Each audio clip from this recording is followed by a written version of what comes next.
బట్టి వాడుకోండి నాయన.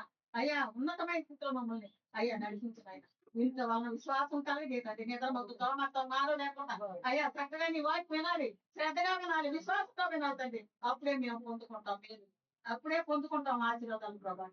దైత్యమని ఇప్పుడు వచ్చిన వాటిని అందరినీ కాపాడమని ఏసయ్య వాటి మా హృదయంలో నీకు ఫలించమని ఏసఐ పరిశుద్ధ నామంలో ప్రార్థన చేశాడు వేడుకుంటున్నాము మా పరమ తండ్రి. ఆమేన్ ఆమేన్. కీర్తన భాగం తీయండమ్మా.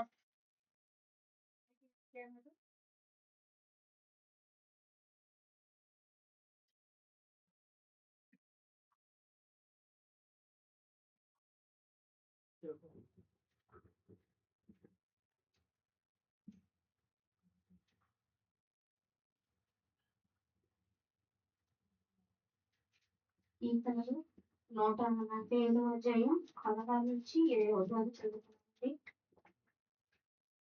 నీవు నీ గుడ్డి విప్పి ప్రతి జీవి కోరుకోను తృప్తిపరచుచున్నావు. తన మార్గములన్నిటిలో తనకు మొరపెట్టు వారికి అందరికీ తనకు నిజంగా మొరపెట్టు వారికి అందరికీ యెహోవా సమీపముగా ఉన్నాడు.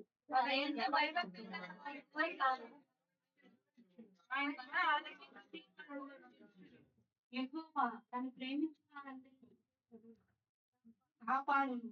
అయితే భక్తిహీనులందరూ ఆయన నాశనము చేయను. అందరం కలిసి చదువుకున్నామండి.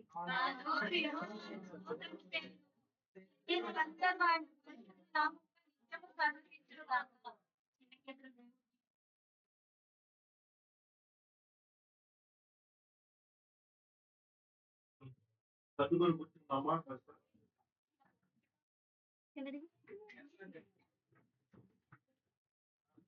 చదువుకొని కూర్చోండి దయచేసి అందరూ కూడా.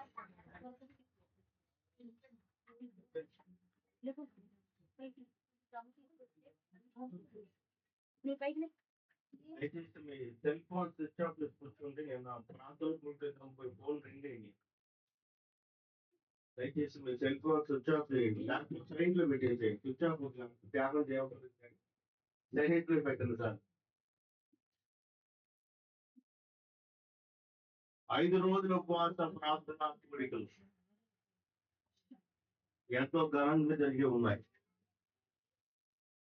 ఫస్ట్ సెకండ్ 2 రోజులు మాత్రం కొంతమంది జరిగితే 3, 4, 5 రోజులు మాత్రం చాలా అద్భుతంగా జరిగింది. ఇంకా చెప్పాలంటే కనుక 5వ రోజు మాత్రం ఇంకా అద్భుతంగా జరిగింది. స్తోత్రం కలుగును గాక. ఎంతో మంది సంఘానికి వచ్చారు, ఎంతో మంది మేలులు పొందుకున్నారు, ఎంతో మంది సమాధానం పొందుకున్నారు. ఉపవాస ప్రార్థనలో మనము 40 రోజులు 30 రోజులు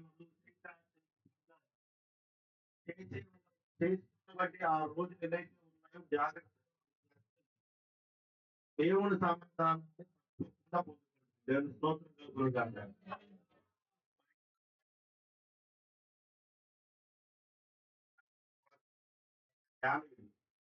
వారి సంఘంలో 21 రోజు ప్రార్థన జరుగుతుంది. ఇంకా 21 ఉపవాస ప్రార్థనలు రాత్రిపూట ప్రార్థనకు వస్తారు. అది కొంచెం పెద్ద మందిరం కాబట్టి ఈ రాత్రిపూట కొంతమంది అక్కడే ఉండిపోయి ప్రార్థన చేస్తారు. అక్కడే ఉండిపోయి ప్రార్థన చేస్తారు. సేవకులు కూడా వాళ్ళతో పాటు ప్రార్థనలో ఉంటారు. రాత్రి అంతా కూడా ఈ సాయంత్రం 6ంటికి ప్రారంభిస్తే పగలు 10ంటికి బయటకు వస్తారు. స్తోత్రం కలుగును గాక. ఆ విధమైన ప్రార్థన చేస్తారు కాబట్టి సంఘాలు స్థాపించగలిగారు. మనము 5 రోజులు ఉపవాస ప్రాంతంలో మధ్యాహ్నం ప్రార్థన చేశారు, సాయంత్రం కూడా ప్రార్థన చేశారు. మీ ప్రార్థన ఒక డిపాజిట్ గా ఉంటుంది. దేవుని స్తోత్రం కలుగును గాక. ఒక డిపాజిట్ అయిన కాలం దేవుడు ఏం చేస్తాడంటే ఆ ప్రార్థన చక్కగా ఆ డిపాజిట్ అనబడిన వంటి వరం ఆయన మన సంఘానికి ఎవరిని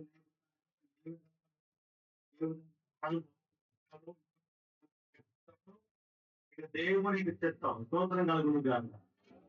మనం చేయాల్సి మనం చేద్దాం. ప్రార్థన చేయటం మన వంతు అయితే కార్యం జరిగించుట దేవుని వంతు. చేతులు డబ్బులు పట్టుకుని పరిగెత్తడం ఉపయోగం లేదు. డబ్బులు లేనప్పుడే దేవుని మందిరం కట్టిస్తాడు. అది దేవుని మహిమ అంటే. అది చేసే ప్రతి కార్యక్రమం సాక్షంగా చేస్తున్నాము. హల్లెలూయా. సో కాబట్టి వచ్చే వారందరికీ కూడా ఉపవాస ప్రార్థన ఆరాధించే వారందరికీ ప్రభువు దీవెన, రాని వాళ్ళకి వాళ్ళకి అప్పచెప్పారు.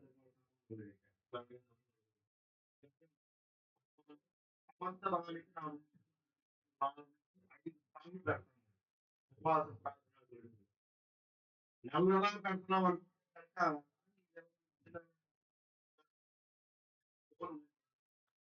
3 నెలలకు ఒకసారి పెట్టే ఉపవాస ప్రార్థన స్తోత్రం కలుగును గాక. దానికోసం పెట్టిన ఉపవాస ప్రార్థన దానికోసం అనుకోని మీ అందరూ కరెక్ట్‌గా సో కాబట్టి మీకోసం ఉపవాస ప్రార్థన.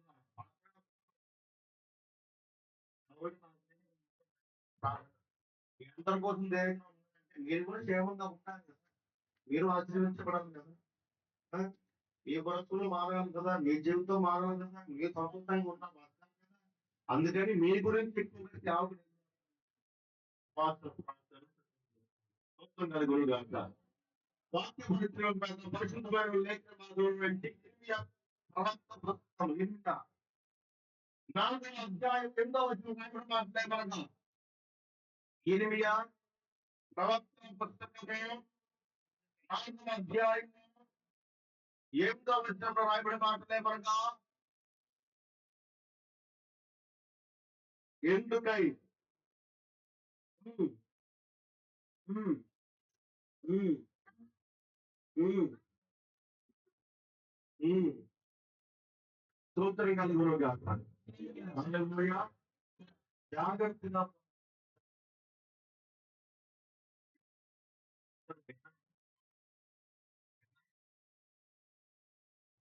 కలిసి ఆ లేఖనం తీయండి ఒకసారి. 8:4 అందరూ తీసేద్దన్నారు. పేజ్ నెంబర్ చెప్పనా? 630. Page number 630. ఎక్కువ చదవాలి ఒకసారి. వెళ్ళే చదువు. ఎందుకని కోడి పట్ట కట్టుకుని రోదనము చేయుడి, కేకలు వేయుడి, యెహోవా కోపానికి మన మీదకి రాకుండా పారిపోలేదు. ఇదే యెహోవా వాక్కు. దేవునికి స్తోత్రం చెప్పండి. హల్లెలూయా. పరిశుద్ధమైన పవిత్రమైనటువంటి లేఖన భాగం నుంచి మనకి పాత నిబంధన జాగ్రత్తగా అర్థం చేసుకో. లేఖన భాగాల్లో ఉన్న విభజన గురించి మీకు అంత ముందే చెప్పాను. తీసుకున్నటువంటి లేఖన భాగం విభజనలో ఎవరు పిలిచారని అంటే పెద్ద ప్రవక్తల పుస్తకాలు అని చెప్పి అన్నారు. ఏ ప్రవక్తలు? బైబిల్లో పెద్ద ప్రవక్తలు మొత్తం 5 ఉన్నారండి. ఎంతమంది చెప్పండి? పేర్లు చెప్పగలరా? యెషయా, ఇర్మియా, విలాపవాక్యములు, దానియేలు, యెహెజ్కేలు. ఈ 5 కూడా పెద్ద ప్రవక్తల పుస్తకాలు. భూత భవిష్యత్తు అద్భుతంగా వివరించడానికి వారు బోధించినటువంటి బోధలు, మాటలు, చేసిన ప్రయాణాలు, దేవుని పట్ల వారు చూపించినటువంటి భయభక్తులు, ప్రభు వారి మాట ప్రకారం సంవత్సరం కూడా ఈ ఐదు ప్రవక్తల పుస్తకాలు మనకు కనబడుతూ ఉంటాయి. స్తోత్రం చెప్పండి. హల్లెలూయా. ఈ 5 ప్రవక్తల పుస్తకాల్లో ప్రథమంగా ఎవరు ఏ రీతిగా వచ్చి మాట్లాడినా కూడా వింటున్న వారు మాత్రం దేవుని జనాంగమే. ఆ దినాల్లో దేవుని బిడ్డలు ఈ దినాల్లో కలవరిలో తన సిలువ త్యాగం ద్వారా మరణించినటువంటి క్రీస్తు జనాంగం. అవును, మనమందరము కూడా స్తోత్రం కలుగును గాక. హల్లెలూయా. నీ కొరకు నా కొరకు మరణించినటువంటి వారు ఎవరు చెప్పకపోయినా యేసువారు. యేసుక్రీస్తు ప్రభువు తమ రక్షకుడుగా ఆయన మన కొరకు ప్రాణత్యాగం చేశారు కనుక ఆలోచన కలిగిన ప్రతి ఒక్క విశ్వాసికి కూడా నువ్వు జ్ఞాపకం చేసుకుంటేమనగా నీవు ఎవరు పెట్టేవి అనగానే మన ప్రాణం చెప్పుకోవడం కాదు, తర్వాత నువ్వు ఎవరి బిడ్డమంటే మేమందరం ఒకటేనంటే మేము క్రీస్తు బిడ్డలమని చెప్పాలి. స్తోత్రం కలుగును గాక. హల్లెలూయా. అయితే ప్రభు మాటలు జాగ్రత్తగా వాళ్ళకి సాధారణంగా నెమ్మదిగా ప్రార్థన చేసి శాపాన్ని పోగొట్టుకునే కాలాన్ని దాటి వెళ్ళిపోయాడు. ఎక్కువగా మనము కుటుంబాల మీద కానీ ప్రాంతాల మీద కానీ పట్టణాల మీద శాపం వస్తే మనం చేస్తుంటే గోడి పట్టను ధరించి బూడిదను రాసుకొని వారి ఉపవాసం ప్రార్థన చేస్తాను. ఇది నెమ్మదిగా ఉండాలని మాట. ఇక్కడ మనం చదువుకున్న మాట ఏంటంటే లెవెల్ దాటింది. ఏమైందండి? లెవెల్ దాటింది. వారు ఉపవాసం ప్రార్థన చేయడం కాదన్న ప్రవక్త ఏమన్నారంటే మీరు జ్ఞానకరుడు ప్రార్థన చేయండి అంటే లెవెల్ ఏమి పెరిగిపోయింది. లెవెల్ పెరిగింది అంటే అర్థమైపోవాలి పాపం పెరిగిపోయింది. పాపం పెరిగిపోయింది కాబట్టి ప్రభువాన్ని అంగీకరించవలసినటువంటి నరుడు అంగీకరించకుండా లోకాన్ని దాసోహం అయిపోయి పదవి వ్యామోహంతోనూ ధన వ్యామోహంతోనూ వ్యాపార వ్యామోహంతోనూ ఆత్మ వ్యామోహంతోనూ పేరు ప్రఖ్యాత వ్యామోహంతోనూ వారు ప్రభువాన్ని పక్కన పెట్టి ప్రభువాన్ని విడిచిపెట్టి బ్రతుకుతున్న వారి కాళ్ళు సమీపించింది కాబట్టి దేవాది దేవుడు ప్రవక్తను పంపించి ఉత్తర దిశగా ఉన్న వారి విభక్తు అని చెప్పి ప్రవక్తతో మాట్లాడుతున్నాడు. ఏ దిశలో ఉన్నవారు? ఉత్తర దిశగా ఉన్న వారికి విభక్తి వస్తుంది, జాగ్రత్త పడండి. మేమే కరువు రాబోతుంది, మేమే తగ్గం రాబోతుంది, మేమే శ్రమ రాబోతుంది, వ్యాధులు రాబోతున్నాయి, రోగం రాబోతున్నాయి. ఒక సింహము గొలుసుని తెంపుకొని గృహంలో ఉండాల్సిన సింహము బయటికి వచ్చింది. ఆ బయటికి వచ్చిన సింహము మౌనముగా ఉండదు కానీ ఈ ఉత్తర దిశలో ఎవరైతే ఉంటున్నారో ప్రతి మానవుని కూడా మృంగి వేస్తుంది. కాబట్టి మీరందరూ కూడా ఈ దిశను వదిలిపెట్టి వేరే దిశకు వెళ్ళిపోయే ప్రయత్నం చేయండి. అన్న మాట అంటే ఎంత మాట మీరు ఇక్కడి నుంచి పారిపోండి అన్నారు ఆయన. ఏంటండి? పారిపోండి. ఎందుకు ఇంత పెద్ద వార్నింగ్ ఇచ్చాడు దేవుడు? అసలు ఎంత పెద్ద వార్నింగ్ ఇవ్వాల్సిన అవసరం ఏమింది? నిత్యము కూడా ప్రభువారి ఆరాధన తప్ప, ప్రార్థన తప్ప, వాక్యము తప్ప వేరే ధ్యాస లేనివని దేవుడి జనాంగంలో ఒక్కసారిగా ఉన్నపరంగా ఆస్తులు సంపాదించుకొని చక్కటి పచ్చడి పాటలతో పంటలు చక్కగా వేసుకొని ఆహారంలో కానీ, ధనంలో కానీ, ధాన్యంలో కానీ, పేరులో కానీ, ప్రఖ్యాతంలో కానీ ఉండి కానీ, భూమి విషయంలో కానీ అన్నిట్లో కూడా సమృద్ధిగా ఉన్నవాటి మానవునికి ఒక్కసారిగా దేవుడి మీద ప్రేమ తగ్గిపోయింది.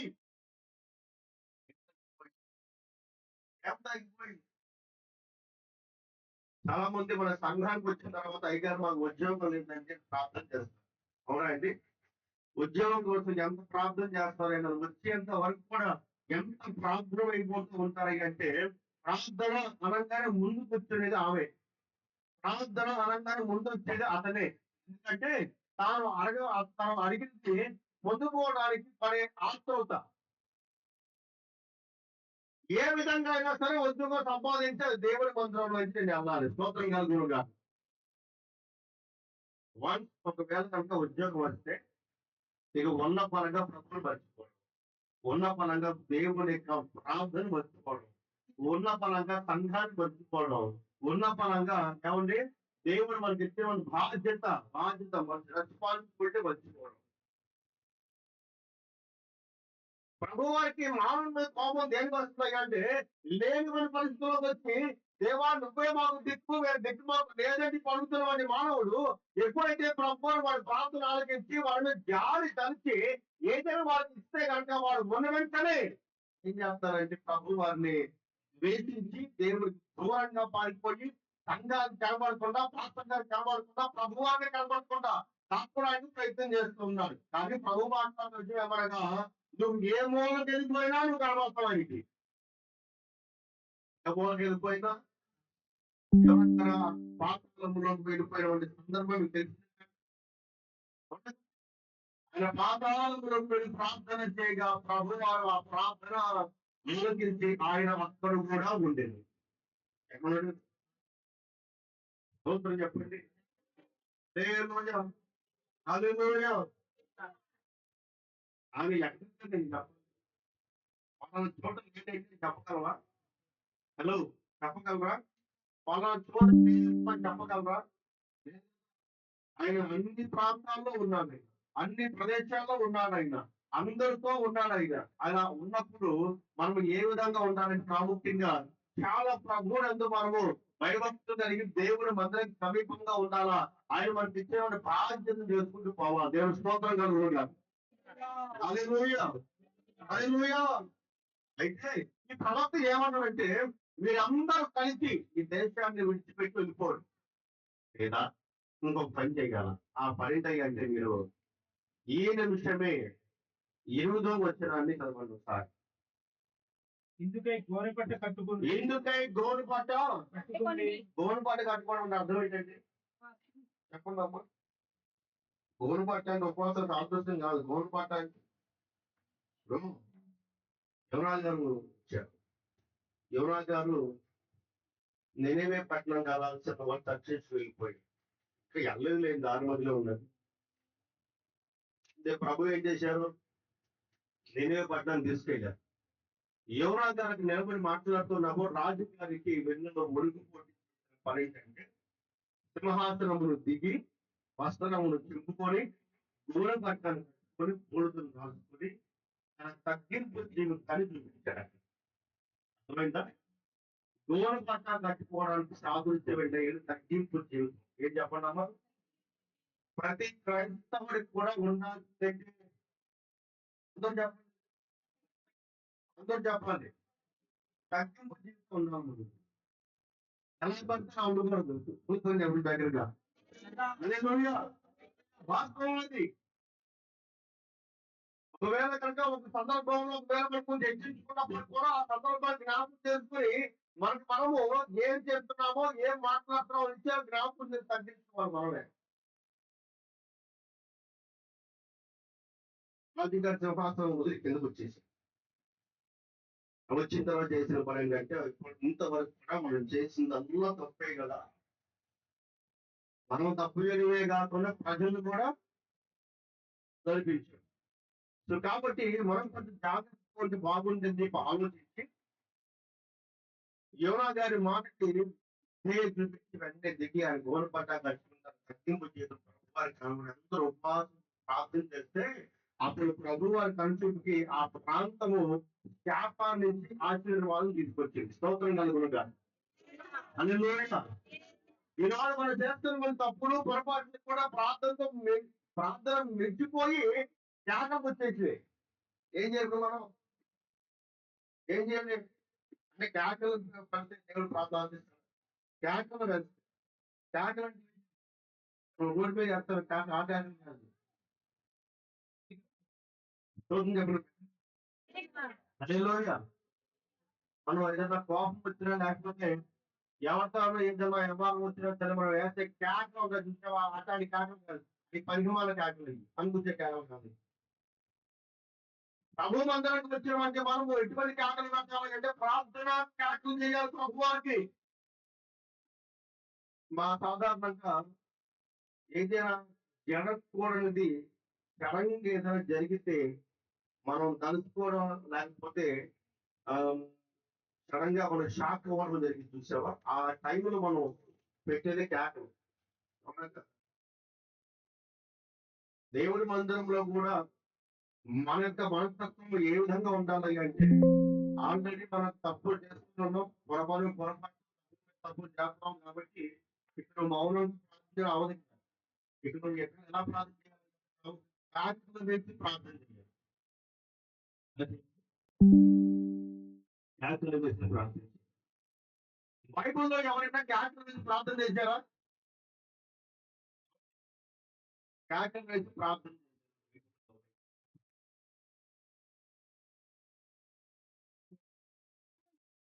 ఏమా ఇంకా వాళ్ళు నడిచారు, గుర్తించారు. ట్యాంకు వేయాలి. ఏం చేయాలి? స్తోత్రం చెప్పండి. పరిశుద్ధమైన లేఖనం జ్ఞాపకం చేస్తాం. అధ్యాయం 9 ఆదికాండము 21:9.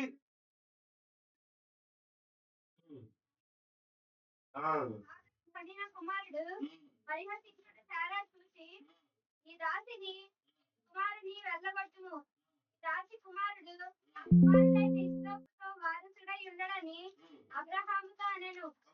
అతని కుమారుని బట్టి ఆ మాట అబ్రహామునకు మిక్కిలి దుఃఖము కలుగజేసెను. అయితే దేవుడు చిన్నవారిని బట్టి దాసిని బట్టి నీవు దుఃఖపడవద్దు. సారా నీతో చెప్పు ప్రతి విషయంలో ఆమె మాట వినుము. ఇస్సాకు వలన అయినది నీ సంతానం అనబడును. అయినను నీ దాసి కుమారుడును నీ సంతానమే కనుక అబ్రహాముతో చెప్పెను. కాబట్టి తెల్లవారినప్పుడు అబ్రహాము లేచి ఆహారమును నీళ్ళ తిత్తిని తీసుకొని ఆ అబ్రహామును ఆ పిల్లవాడితో కూడా ఆ హాగరునకు అప్పగించి ఆమె భుజం మీద వాటిని పెట్టి ఆమెను పంపివేసెను. ఆమె వెళ్లి బెయేర్షెబా అరణ్యములో అటు ఇటు తిరుగుతుండెను. ఆ తిత్తిలో నీళ్లు అయిపోయిన తర్వాత ఆమె ఒక పొద క్రింద ఆ చిన్నవాణిని పడవేసి ఈ పిల్లవాడి చావు నేను చూడలేనని అనుకొని ఇంటివేత దూరము వెళ్లి అతనికి ఎదురుగా కూర్చుండెను. ఆమె ఎదురుగా కూర్చుండి ఎలిగెత్తి ఏడ్చెను. దేవుడు ఆ చిన్నవాని మొరను వినెను. అప్పుడు దేవుని దూత ఆకాశం నుండి ఆ హాగరును పిలిచి, హాగరు, నీకేమి వచ్చినది? భయపడకుము. ఆ చిన్నవాడున్న చోట దేవుడు వాని స్వరము విని అన్నాడు. నీవు లేచి ఆ చిన్నవాడిని లేవనెత్తి నీ చేత పట్టుకొనుము. వానిని గొప్పగా జనముగా చేసేదనని ఆమెతో అనెను. గమనిస్తే కనుక ఈ పిల్లవాడి చావు నేను చూడని అనుకొని వేరదారం వెళ్ళి అతని ఎదురుగా కూర్చుండెను. ఆమె ఎదురుగా కూర్చుండి ఎలుగెత్తి ఏడ్చెను.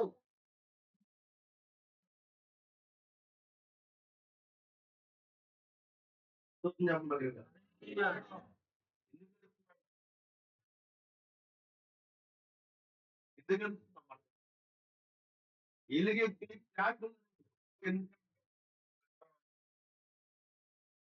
బాధ, కుమారుడు చనిపోతాడేమో బాధ, నా జీవితం ఎందుకు ఇలా అయిపోయిందని బాధ, అబ్రహాము గారు పంపించేశాడని బాధ. ఇన్ని బాధల్లో తినడానికి తిండి లేదు, త్రాగడానికి నీరు లేదు. ఏం చేయాలి అర్థం కాని పరిస్థితులలో అతన్ని ఒక దగ్గర వచ్చేసి, ఏమండి, ఒక పొద దగ్గర వచ్చేసి ఆ పొదకి దూరంగా ఎదురుగానే కూర్చొని ఏం చేస్తుంది? పిల్లవాడిని పెట్టిన అంటే ప్రార్థన ఎవరికన్నారయ్యా అంటే స్తోత్రం కలుగును గాక. హల్లెలూయా. ఆ బాధతో కూడిన వారి క్యాష్ ప్రభావం నిలబడాలి. శ్రమలు ఉన్నాయి, ఎన్ని బాధలు ఉన్నాయి, దాని గురించి వాడి క్యాష్ ప్రభావం నిలబడాలి. వెలిగించిన ప్రస్తావన ఎన్ని బాధలు ఉన్నాయి, దాని గురించి క్యాష్ ప్రభావం నిలబడాలి. సరిగ్గా మోకాలు ప్రార్థన ప్రస్తావన క్యాష్ ప్రభావం నిలబడాలి. సరిగ్గా మోకాలు ప్రార్థన ప్రస్తావన ప్రార్థన క్యాష్ ప్రభావం నిలబడాలి.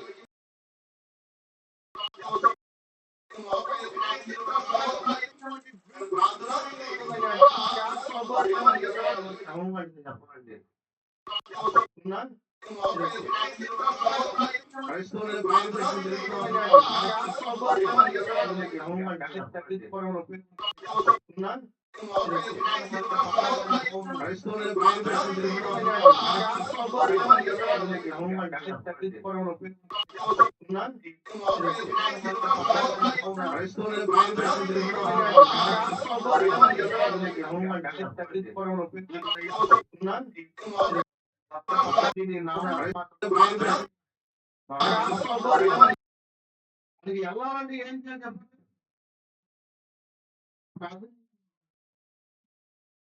సాధారణంగా ప్రార్థనలో ఏంటి స్తోత్రం కలుగుతాను. దేవుడి సంగమా జ్ఞాపకం చేసుకుంటే ఆగరు జ్ఞాప విన్న దేవుడు ఏం చేశాడు? తన కుమారుడు నీటి తీసుకుని మాత్రమే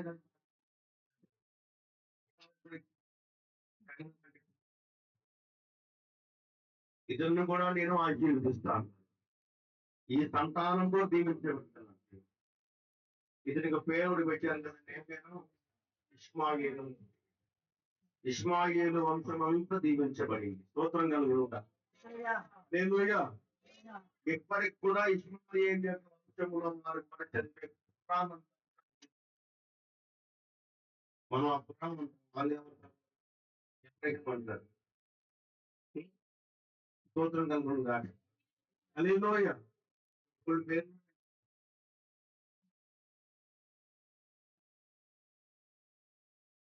కాఫీ ఏమంటే కాఫీ రిప్లేస్ వాళ్ళు నమ్ముతారు క్రీస్తాన్ని ఎవరు ఉన్నారని చెప్పి, వాళ్ళు నమ్ముతారు యెహోవా ఉన్నారని చెప్పి, వాళ్ళు నమ్ముతారు పరిశుద్ధాత్మ గురించి. కాకపోతే వాళ్ళ దేవుడు హ్యాండ్ చేసుకోవాలి కాబట్టి ఏదైనప్పుడు కూడా ఈ దేవుడు మా దేవుడు అంటారు. స్తోత్రం కలుగునుగా. కేకలు వేసి ప్రార్థన చేయాలి. ఇజ్రాయెల్ ప్రజలందరూ కూడా వెలుగెత్తి ప్రార్థన చేశారు కాబట్టి ప్రభు మాట్లాడతారు కదా, ఈనాడు మీ కుటుంబంలోని శాఖలు పోవాలంటే కంటే మీరు వెలుగెత్తి ప్రార్థన చేయాలి. మౌనంగా ఉండమని ఉపయోగం లేదు. దేవుడు చూసుకుంటాలే, దేవుని మీద భారం వేసేద్దాంలే, ఆయన చెప్తానులే, ఏదైనా భారం ఏదైనా శ్రమ వచ్చి ఇబ్బంది వచ్చి ఆయన చూసుకుంటాలే. గాల్లో దీపం పెట్టినట్లు అంటే గాల్లో దాన్ని కాపాడుకునే బాధ్యత మందే కదండి. అది ఆడకుండా చూసుకునే బాధ్యత మందే కదా. దేవుడు వెలిగించాడు, దీపం వెలిగించాడు, దాన్ని ఆడకుండా కాపాడుకునే బాధ్యత విశ్వాసం ఉంది. యెహోషువ 6వ అధ్యాయం 16 వచనం బైబిల్ మాట్లాడమంట. యెహోషువ 6:16 మాటలు.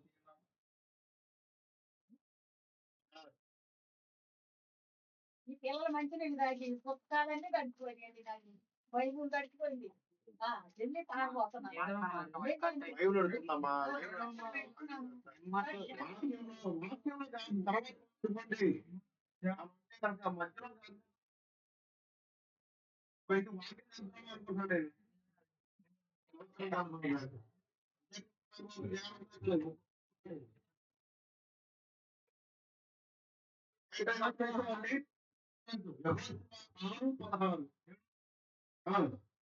యాజకులు యాజకులు బోధగా ఓరలు ఊదగా జనులకు ఆ, ఇలాగ ఆజ్ఞ ఇచ్చెను. ఉమ్, కేకలు వేసి ఏంటంటే కేకలు వేసి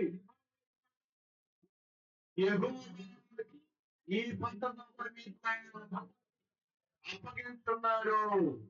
స్తోత్రం కలుగును గాక. హల్లెలూయా. శ్రేష్టమైన పవిత్రమైన వాడి దేవుడికి సొంతమైనటువంటి పట్టణమును ప్రజలకు ఇవ్వడానికి ప్రజలందరూ చేయవలసినటువంటి ముఖ్యమైన కారణం ఏమనగా వారు ప్రభు వరకు వాకాను ఊది పూల శాతంతో కేకలు వేస్తూ ప్రభువుని కనబరచండి అన్నాడు ఆయన. మీ కొరకు మా కొరకు ప్రభువు సిద్ధం చేసిన వారికి కొన్ని వరాలు కొన్ని ఆశీర్వాదాన్ని సంపాదించుకోవాలనుకుంటే కనుక బిడ్డారా మీరు చేయాల్సిన పని ఏమనగా వెలిగించి కేకలు వేస్తూ ప్రార్థన చెయ్యాలి.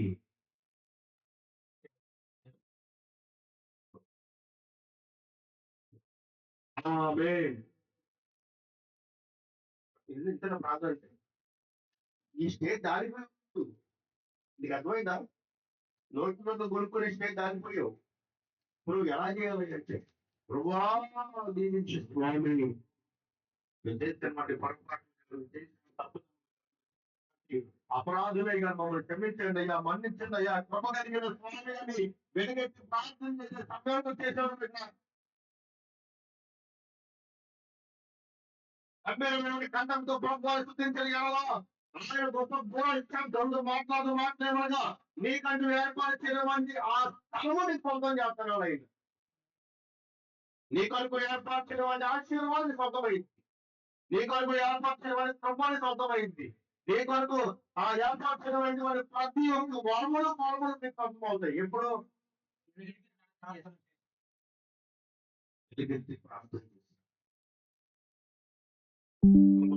ఒంటిని దాచుకుంటా అంటే శరీరం దాచుకుంటా, ప్రార్థన చేయరు, కంఠాలు దాచుకుంటారు, చేతులు పేకెత్తారు, చేతులు దాచుకుంటారు, మోకాలు లేరు, మోకాలు దాచుకుంటారు. ఏంటి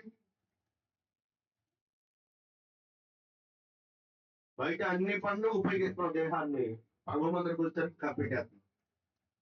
అవునంటారు కాదంటారు? స్తోత్రం చెప్పండి. మనము దేవుణ్ణి శుద్ధింపగలం, మనము దేవుని శుద్ధింపగలం లేదు కదా. మనం దేవుని శుద్ధింపగినప్పుడు మరి శుద్ధించినటువంటి జీవితంలో ప్రభు కనబడతాం అనుకోండి, నువ్వు మట్టి సమానం అనుకోండి, ఆ మట్టి కలిపారు. అర్థమైందా? అర్థమైంది నా మాటలో? ఏమర్థమైంది? మనం శుద్ధింపలేదు, నువ్వు కలిపేట్రా జాగ్రత్త అంటారు, అయితే అంతేగా. అర్థమైందా? అదే తులము కాదా ఆనందయ్య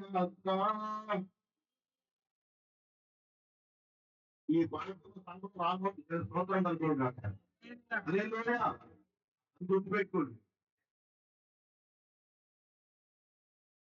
వెలుగెత్తి ప్రార్థన చేయమన్నాడు దేవుడు.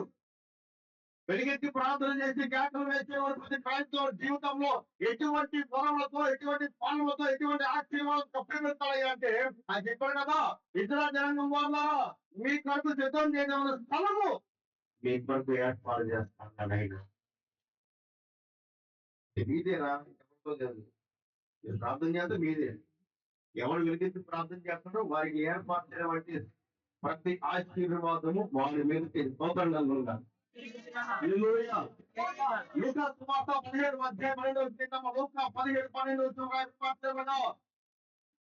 లూకా 17:12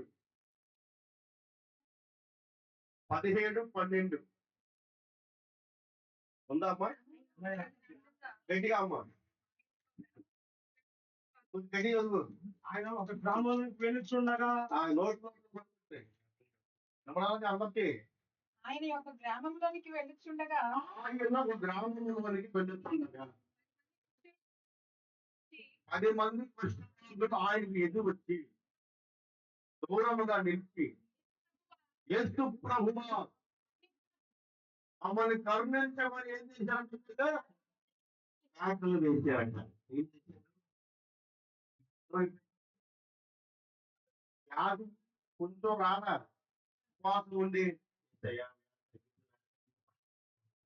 ఊళ్ళంతా వచ్చేసి ఊరు పరిష్కరించి ఊరిలో పెట్టారు. చెప్పు అటువంటి వ్యాధిగ్రస్తులు ప్రభువా దగ్గరికి వచ్చి ఏం చేయాలి? మాకేం రాలేదు, చాలా మంది రోగాలండి. రోగాలు అంటే గుండె జబ్బు, కిడ్నీ జబ్బు, ఏంటి ఇవే కాదు రోగాలు అంటే. అసలైన జబ్బులు ఉన్నాయి. కుళ్ళు అనే జబ్బు ఉంటుంది, ఈర్ష అనే జబ్బు ఉంటుంది. అంతే అబ్బా ఏ చెప్పాడు. అసూయ అనే జబ్బు ఉంటుంది, కోపం అనే జబ్బు ఉంటుంది. ఇంకే జబ్బులు ధనవ్యామోహం ఏదో జబ్బు, అప్పుడు బయట జబ్బు. జబ్బుల గురించే చర్చ చెప్తాడు అవసరం కలుగురుగా.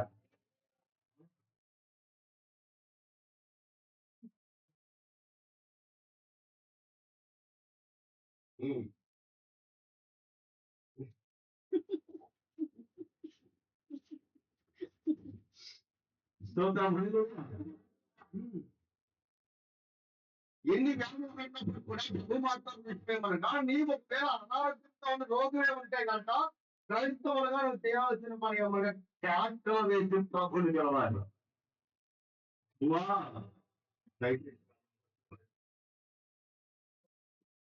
కుటుంబం దీవించండి, కుటుంబాన్ని ఆశీర్వదించండి, మా కుటుంబం పడిన భారం కల్పించండి.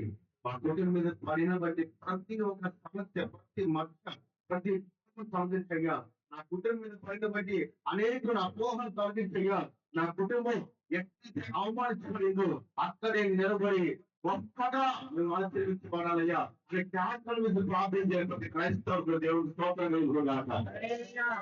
హల్లెలూయా. ఎక్కడైతే ఆశీర్వాదం పొందుకు అనుకుంటున్నావో ఆ ఆశీర్వాదం నాకు ప్రతికారం కాకపోయేది బాబు వారికి దివాళిలో మమ్మల్ని కాపాడు. దుష్టులకు వచ్చాడు, కేకలు వేస్తున్నాడు, అందరూ చూస్తున్నారు వెంటనే ఇక కుష్ఠరోగం ఊరు బయట మార్పు వచ్చేసాడు. పేదలు అంటే కొంతమంది ఉంటారు లావేశ్వరులు అక్కడ కొండ మీద ఉన్నారు కాబట్టి కాబట్టి వాళ్ళు ఆదుకుంటున్నారు. దేనికోసం ఆయన ముందు ఉంటాం అవునంటే దానికి ముందు ఉంటాం. ఒక రాయి వేయడానికి ముందుంటాం, ఒక రాయి కొట్టడానికి ముందుంటాం, కానీ అందరూ ఐక్యంగా ఉండే ఒక కాపాడు విషయంలో మాత్రం ఐక్యమత్యం ఉంటుంది.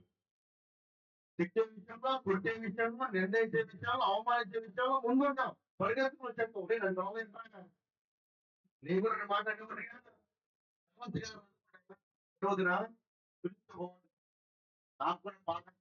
బాగా ఈ కక్షలతో మొత్తం కలిపేసి మానేంత అయిపోతుంది. మందిరంగా మందిరంగా పిలుస్తాం కలుగుతుంది. హల్లెలూయా.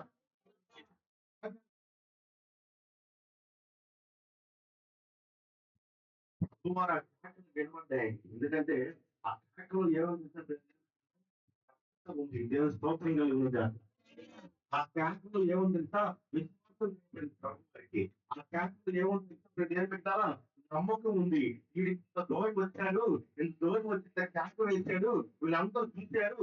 ఒకవేళ నేను మా దగ్గరికి వెళ్ళే లోపే ఎవరో ఒక రాయిని కొట్టేస్తాడు, అయినప్పటికీ కూడా వీళ్ళు సాధించి ట్రాక్ వేసి నా దగ్గరికి వచ్చారంటే కనుక వీడి ట్రాక్ ఎంత స్పష్టత, ఎంత విశ్వాసం, ఎంత నమ్మకం, ఎంత తృష్ణ, ఎంత భయము, ఎంత భక్తి ఉందో ప్రభు చూసి వెంటనే వెళ్ళి నీ విశ్వాసమే స్వస్థపరచను అనే మాట చెప్పి వారు రోగమంతా తొలగించేశాడు. చెప్పచ్చు కదా. హల్లెలూయా. హల్లెలూయా. ఏం పోయింది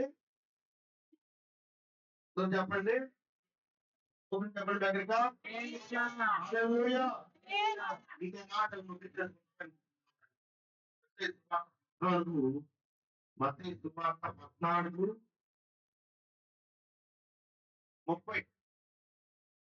మత్తయి సువార్త గాలిని చూచి భయపడి మునిగిపోసాగి ప్రభువా నన్ను రక్షించమని కేకలు వేసెను. వెంటనే యేసు చాలండి చదువుకుందాం. స్తోత్రం కలుగును గాక. హల్లెలూయా. ఏమేంటంటే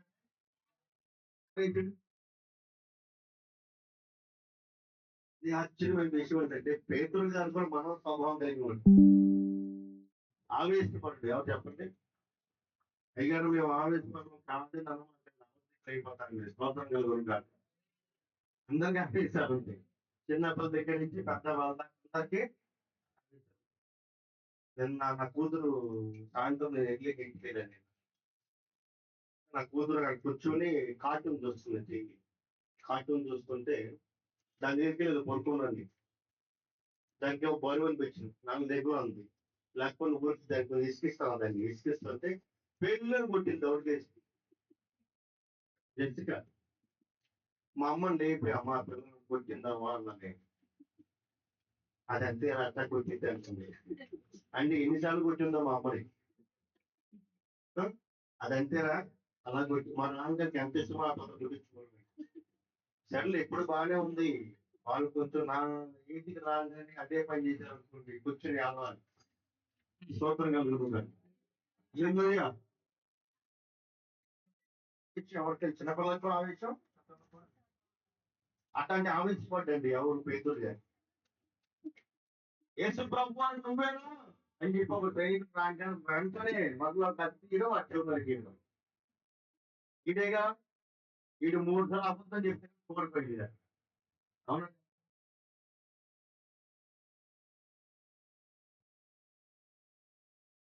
సముద్రంలో ప్రభువు నడుచుకుని వస్తుంటే దాన్ని చూచి భయపడిపోయారు అందరూ భయపడిపో వామో లోకం భయపడకుండా ఆయన చెప్తున్న మాట భయపడి మాకింది నేనే క్రీస్తుని. పేతురు గారు చూస్తే వెంటనే నువ్వు నీటిలో నడుస్తున్నావు. నేను కూడా మరి ఆ విషయం లోకాన్ని భయపడుతుంది ఆయన నడవడం నేను కూడా ఇచ్చేది నడవాలి అంటే నీరునే మర్చిపోయాను.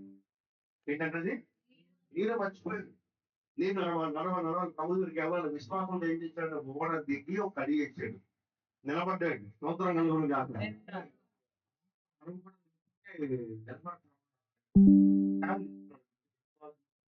నిలబడ్డాడు, నడుచుకుంటూ ముందుకెళ్తాడు.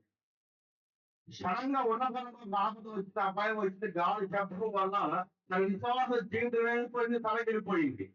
నిలబడాల్సిన వాడు ఏమైపోయాడు? ఈ టైంలో ఏం చేయాలి? మనమైతే ఏం చేస్తాం?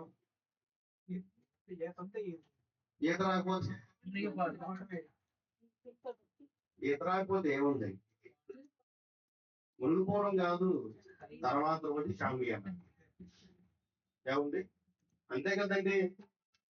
దీనికంటే ఎక్కువ చేస్తాం మనం, చెయ్యం. దీనికంటే ఎక్కువ చెయ్యాలంటే మనం మాట్లాడుతున్నాడు. నీవు మునిగిపోతున్నావు అంటే సమయంలో నువ్వు ట్యాక్టర్ వేస్తుంది ఎవరి కోసమై అంటే ఈతొచ్చిన ఈతకాంత గురించి కాదు, ఎవరు వచ్చి కాపాడంటా ఈ అరుపు కాదు. అర్థమైందా? ఎవరన్నా మమ్మల్ని పైకి లాగండి, ఈ అరుపు కాదు. యేసయ్యా మమ్మల్ని కాపాడు, దేవాలయములను కాపాడండి, దేవాలయములను రక్షించండి. ఆత్మీయ స్థితిలో చక్కగా ముందుకెళ్తున్న నా పరిస్థితుల్లో ఒకసారి ఏదో ఒక ఇబ్బంది వల్ల, ఏదో కరువు వల్ల, ఏదో కష్టం వల్ల, ఒక మాటల వల్ల, అవమానం వల్ల కింద దిగజారిపోతున్నటువంటి నా క్రైస్తవ జీవితాన్ని పట్టుకోండి. ఈ కాటలు వేస్తే అప్పుడు వారు ఏం చేస్తారు? వెంటనే యేసు చెయ్య చాపి అతన్ని పట్టుకొని అల్ప విశ్వాసి ఏమంటండి చెప్పండి. మీరందరూ అల్ప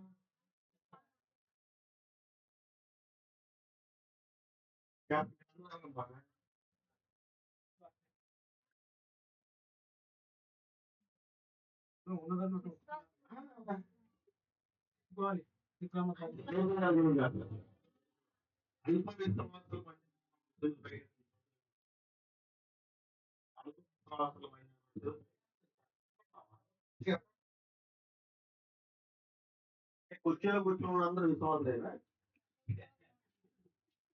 కుర్చీలో కూర్చోవడం విశ్వాసం అంటారా? మరి చెప్ప చేతి పైకెత్తాలంటే అంటే మీ ఇక్కడ ముహూర్తాలు ఏమి కావాలా? పద్యాలు ఏమి ఉన్నాయా? మా చేతి పైకెత్తిన అందరూ స్తోత్రం కలుగును కాక. మా నాన్నగారికి ఏముంటారని చెప్పి మా నాన్న దానికి కవర్ చేస్తాడు. అర్థమైంది.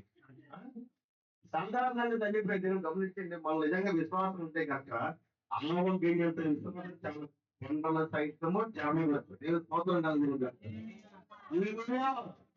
గట్టిగా సాగుతున్న నేల మీద నాటుకుని మనకి మొత్తం తీసి సముద్రంలోకి నాటబడులు గట్టిగా నువ్వు ప్రార్థన చేస్తే అది సముద్రం నాటబడాలి. ఇస్లాముల్లో నువ్వు చేసే ప్రాంతం ఇక్కడ ఉన్న పొలం పక్కకు జరగట్లేదు. అవునా కదా? మరి నువ్వు విశ్వాసం ఏంటి చెప్పు నువ్వు అందరూ విశ్వాసం. ఎవరండి అందరూ చెప్పంటున్నారా? దేవుడు విశ్వాసులుగా మారుతాడు.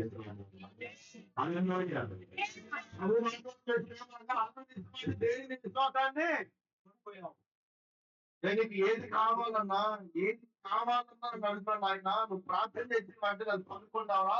విశ్వాసంతో ఉండు, నిబ్బరముగా ఉండు, అట్లాగే దాని మీద నిలబడి ఉండు. అది పొందుకునేంతో ప్రార్థన చేయి. కానీ నువ్వు పొందుకుంటావు రోజున అయ్యో ఇంకా రాలేదే, సమయం ఇంకా పడుతుంది అని చెప్పి ప్రభువాన్ని విడిచిపెట్టడం కానీ ప్రార్థన మర్చిపోవడం కానీ చేయమాక. ఒక దినం రాబోతుంది, చేసినటువంటి ప్రార్థన అంతా డిపాజిట్ గా ఉంటుంది. కష్టకాలంలో దేవుడు నిన్ను ఆ డిపాజిట్ రిలీజ్ చేసి నీ మీద పెట్టాలి. ఇప్పుడు హల్లెలూయా, హల్లెలూయా.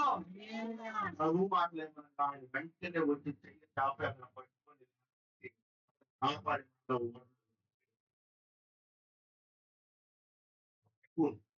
నువ్వు ఆపదలో ఉన్నావా సంతోషం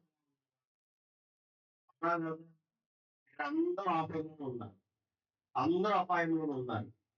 ఇప్పుడు నువ్వు ప్రార్థన చేసి దాడిపోయావు. ఇప్పుడు నువ్వు ఏం చేయాలి? క్యాన్సర్ ఎందుకు వచ్చేసావు? ప్రార్థన చేయమంటే నోటి కొనుక్కోవడం కాదు, ప్రార్థన చేయమంటే వెలిగి ప్రార్థన చెయ్యాలి. ప్రార్థన చేయాలంటే క్యాన్సర్తో ప్రభు వారిని కనపరచాలి. అలా అని చెప్పి దగ్గరే స్తోత్రం కలుగుతున్నాడు. హల్లెలూయా. దేవుని గమనించండి, యెరూషలేములో ఉన్న యూదుల కొరకు దేవుడు మాట్లాడుతున్న విషయాలు ఏమనగా, మీరందరూ కూడా కాకులు వేయచ్చు, మీ కుటుంబ సభ్యులతో సహా అందరు కలిసి ప్రార్థన చేయండి. మీ మీద ఉన్న శాపము దేవుడు తొలగించి మీకు అనుగ్రహించబడిన ప్రాంతం మీకు ఇస్తాడు అని దేవుడు వాగ్దానం చేశాడు. అట్టి కృప మనం అందరం కూడా పొందుకొని వెలుగెత్తి త్యాగంతో ప్రార్థన చేద్దాం. అట్టి ప్రార్థన మనం దీవించి ఆశీర్వించును గాక. ఆమేన్. అందరు కళ్ళు మూసుకోవాలి జాగ్రత్తగా.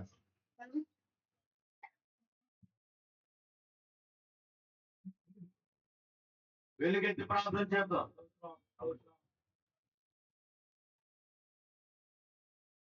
అందరు కలిసి చదువులారా, అందరు కలిసి చక్కగా అందరూ కలిసి చక్కగా ప్రార్థన చేస్తూ ఉండండి.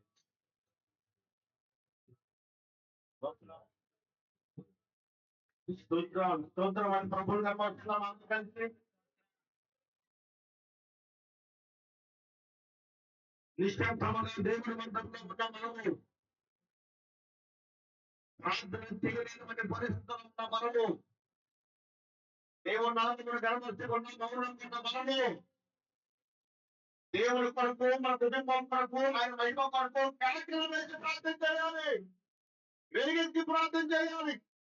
పేతురు గారు చేసేవాడి ప్రార్థన, కృష్ణరాజు చేసేవాడి ప్రార్థన, ఇజ్రాయేలు చేసేవాడి ప్రార్థన, వెలిగించి కాకలు వేసి ప్రార్థన చేయగా దేవుడికి అభిషేకాన్ని చేశారు. యేసునామములో అండి. అభిషేకం చూడాలి, నువ్వు కూడా అట్టి అభిషేకం చూడాలి, పొందుకోవాలి. యేసునామములో దేవుడి కృప సమస్తము కొరకు పోవాలి, అనుగ్రహించవాలి. దేవుని సంఘం జ్ఞాపకం చేసుకోవాలి. ఇంతవరకు మనం మౌనంగా ఉన్నామేమో, కృతించలేదా, గణపరచలేకపోతున్నామా, ఆరాధన చేయలేకపోతున్నామా, దేవుని సేవలో, దేవుని పరిచయంలో ముందుకు రాలేకపోతున్నామేమో. దేవుని సంఘమా, ఈ ఉదయకాల పౌరులతో మాట్లాడుతున్నామేమనగా, వెలిగెత్తి ప్రార్థన చేయి, వెలిగెత్తి ప్రార్థన చేయి, కన్నీరు గార్చి ప్రార్థన చేయి, కేకలు వేసి ప్రార్థన చేయి. ప్రభువాని పిలువు, ప్రభువా ఆ ప్రార్థన ఆలకించు స్వామి, నా మొర ఆలకించు స్వామి. ప్రార్థన అందరు కలిసి ప్రార్థన చేయండి. అందరు కలిసి ప్రార్థన.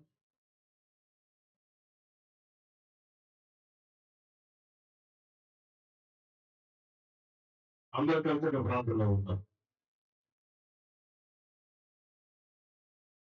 స్తుతి అని పలకండి, ప్రభువుని కనపరచండి. స్తుతి అని పలకండి, ప్రభువుని కనపరచండి. ఈనాడు కార్యం జరిగిస్తున్నాయి, అద్భుతమైన కార్యం నిర్మిస్తారైనా అందరూ ఎవరు మౌనం అందరూ మొక్కలకి ప్రభుత్వం సృష్టించాలిగా. ఏసయ్యా మా బతుకులు మార్చండి, మా బతుకులు మార్చండి, మా జీవితము మార్చండి, మాకు వెలుగు ప్రసాదించండి, మా జీవితంలో ప్రతి విధమైన ఇరుగులను ఈ బంధం తొలగించండి. అయ్యా మోక్ష మార్గములకు ద్వారము తెరవబడునుగాక. మాలో ఉన్న ప్రతి విధమైన పాపము పోవునుగాక. మాలో భయము పోవునుగాక. సంహార ధ్రువ పోవునుగాక. మమ్మల్ని దీవించుగాక, మమ్మల్ని దీవించండి స్వామి అని వెలిగించి ప్రార్థించే ఏంటయ్యా, మీ కృపాధ్యాయంతో మమ్మల్ని దీవించండి, మీ కృపతో మమ్మల్ని ఆశీర్వించండి, కనపరచండి. సంఘంలో అవసరమైన ప్రతి ఒక్కరికి అభిషేకం పొందుతున్న గాక. ఈ అభిషేకం పొందుతున్న గాక. ఆత్మవిశ్వాసం పొందుతున్న గాక. ఆత్మవిశ్వాసం జరుగుతున్న ఆయన. సంఘము కట్టుబడుతున్న ఆయన. జీవితాలు ఆశీర్వాదం ఇవ్వండి. వ్యాధి, బాధ, రోగ, సమస్య, ఇబ్బంది సమస్యలు అందిస్తున్న మన జీవితాలు అయా ఘనముగా జీవించవాలి, ఘనముగా జీవించవాలి, మేలు పొందుకోవాలి. అయా జీవించబడి, ఆశీర్వించబడి, శాపములు కొట్టివేయబడి, మేలు కట్టుబడి, మన జీవితాలు వారులతో ప్రాణులతో సక్షీలించబడి, అనుగ్రహించబడి ప్రమాణం గ్రహించండి. ప్రార్థన చేసుకుందాం. ఇది ఒక్కరి నుంచి ప్రార్థన చేసుకుందాం. ఆత్మకార్యములు పొందుకోవాల్సిన వారు అందరితో ప్రార్థన చేయండి. ఏదో నా బతుకలు అయిపోయింది, ఏదో నా జీవితం అయిపోయింది, దేవా ఎక్కడికైనా ఎక్కడైనా జీవితం మార్చండి అని, ఎక్కడైనా బతుకులు మార్చమని, ఎక్కడైనా జీవితం మార్చండి అయ్యా. అయ్యా మా జీవితంలో ఉన్న అనేకమైన కర్మలను కష్టములను శోధించమని ఎంతగానో ప్రార్థించే ప్రభుత్వ దేవానికి స్తోత్రం ఉన్నాయిగా. దేవాన్ని భారముతో మమ్మల్ని నింపండి అయ్యా. అయ్యా నీ భారముతో మమ్మల్ని నింపండి అయ్యా. నీ కరుణతో మమ్మల్ని కరుణించండి. మీ భారముతో మమ్మల్ని అభిషేకించండి. దేవా ఘనమైన కార్యము జరిగించు, ఘనమైన కార్యం జరిగించు. ఈ ఉదయ కాలంలో దేవా అద్భుతమైన కార్యములు జరుగుతున్నాము. అయ్యా సంఘం తక్కువగా వచ్చామయ్యా. సంతోషంగా ఇంటికి దగ్గర యుద్ధము పోవును గాక, యోధుడు పోవును గాక, సావుడు పోవును గాక, నష్టము పోవును గాక, సావుడు పోవును గాక, జగతి పోవును గాక, అగ్ని పోవును గాక. దేవా జీవించిన వారు సంతాన్ని సంఘము జీవించబడిన గాక, సంఘము విశ్లేషించబడిన గాక. సంఘము న్యాయమాడిన ఈ ప్రజలు అనుకునే గాక. అసమాక్షమాలతో కలిసి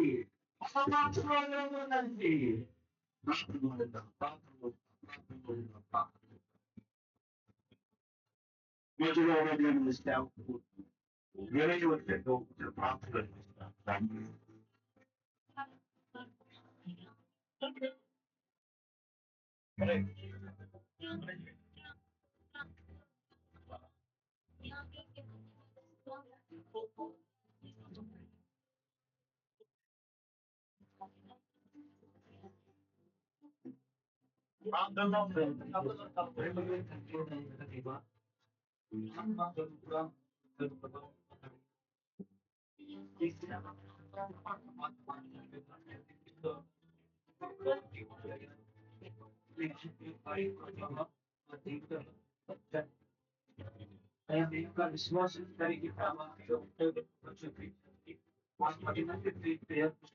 ప్రభావం కృతజ్ఞతలు తెలుస్తుంది. ప్రభావం వ్యక్తికి వచ్చి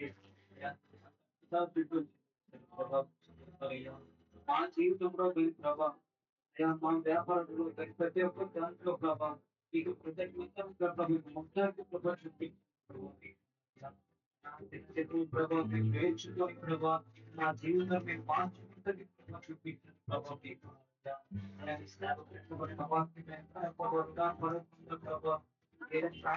ప్రతి ఒక్కరు నింపండి ప్రభావ. ఈ వారం అంతా వాక్యం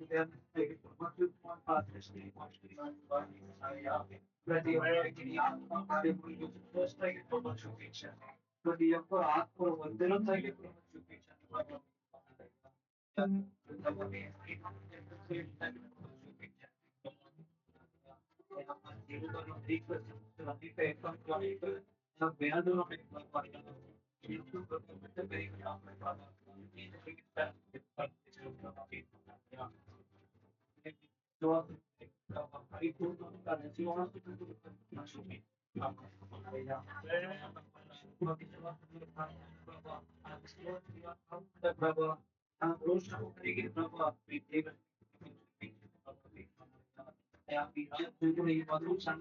ప్రభా ఎంతవరకు ఈ సంఘాన్ని మీరు దీవించండి. ఈ సంఘాన్ని విస్తరింపచేయండి. ఆత్మలను ఉద్దేశించమని ప్రార్థిస్తున్నాం. ప్రతి ఒక్కరిని ఆశ్చర్యకరంగా ప్రభా నీ నామానికి ఘనతగా మీకు దీవించుకోవాలి. ఇచ్చిన ప్రతి పాత్ర చేసిన మహిమను ప్రభువును రక్షకుని ఎత్తుకి ఇష్టపడతాను. మిగిలిన ప్రేమించిన మాత్రం తండ్రి ఈ ఘనమైన స్తోత్రము కలుగుతున్నాను.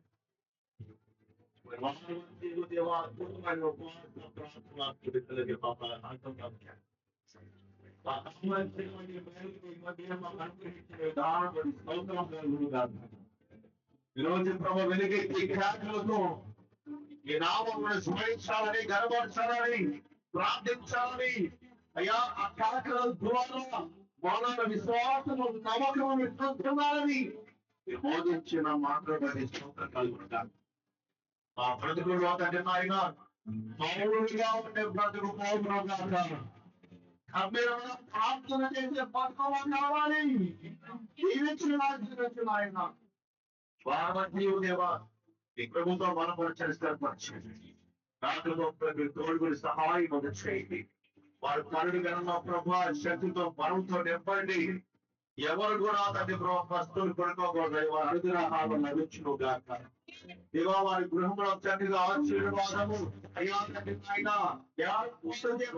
చేస్తున్నాం తండ్రి నాయన సంకరణ స్థిరత్వం కలిగి సంకరణ వస్తు వినామై మాత్రమే చక్కగా అయ్యా ఆరాధన చేయగలిగిన బాధ్యత భాగ్యము నా సంఘాన్ని దయచేయండి.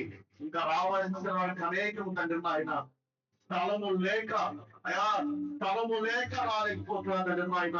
ప్రభా ఈ మందిరంలో ఈ చిత్తమైతే త్వరగా నిర్మించబడును గాక అనేకమైన ఆత్మల సంఘంలో అయ్యా నడిపించబడడానికి సహాయం చేయండి. ఇవాళ మంది గట్టిగా కాపాడండి. నీ పిల్లలు ఎక్కడికి వెళ్తున్నా ఏ ప్రాంతానికి వెళ్తున్నా క్షేమాభివృద్ధి కలుగు చేయమని మంచి ఆరోగ్యం తెచ్చేయమని దుఃఖంతో చెప్పిన సాక్ష్యం సంతోషంగా మాత్రమని అయ్యా వారి మీద ఉన్న ప్రతి విధమైన సమస్యలు తొలగించమని సహాయం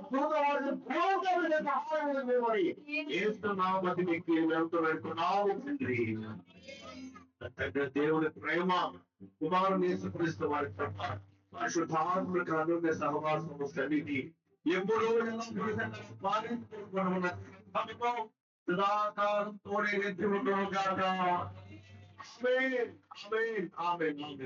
ప్రభుత్వంతో మీ అందరికి నా వందలు ఏం పెట్టినారా మంచిగా మరి ఈ రోజు చక్కగా మీ అందరూ వచ్చేంత ఆనందకరము.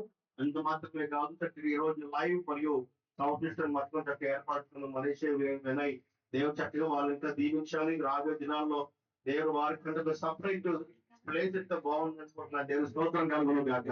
మాకు చిన్న ప్లేస్ అయితే కూర్చుంటూ సార్ లైవ్ ఇవ్వడానికి బాబు వాక్యాన్ని అందించడానికి చిన్న ప్లేస్ లో దేవుడు ఇక మనోడు చక్కగా 2 కాళ్ళు చాపుకునే స్థలం దేవుడు స్తోత్రం కలుగును గాక. హల్లెలూయా. మంచిది. మీ అందరికి కూడా జ్ఞాపకం చేసుకోండి. జరిగిన బట్టి ఆ కుటుంబం గురించి దేవుడు వారికి ఆదరణ ఇచ్చాలి. మరి ఇప్పుడు కూడా వారి గురించి మనకి వెళ్ళి ప్రార్థన చేయడానికి ఉన్నాం. కాబట్టి దేవుడు ఆ కుటుంబాన్ని ఆదరించాడు. ఆ బాబు ఎంతో దుఃఖాలు అంటే కాబట్టి ఆ కుటుంబం పరిశుద్ధంగానే తీసుకెళ్ళిపడేస్తున్నాము. మనం కూడా యాత్రికులమే. మనం కూడా మనం కూడా యాత్రికులమే. కాకపోతే మనం ఎక్కువగా ఇక్కడ ఉన్నాం. వారు ఇచ్చిన వారికి వరం ఉంటాయి అంటే వెళ్ళి చూసి వచ్చేసి స్తోత్రం కలుగునుగా. వెళ్ళారు, వచ్చారు, చూశారు. ఎవరైతే నుంచి వాళ్ళు రాగానే స్తోత్రం కలుగునుగా. కాబట్టి వాటి సాక్ష్యము వారి జ్ఞాపకం మన మధ్యలో ఉంటాయనే విషయాన్ని గుర్తుపెట్టుకోవాలి. సో కాబట్టి గమనించండి, వాళ్ళు కనుక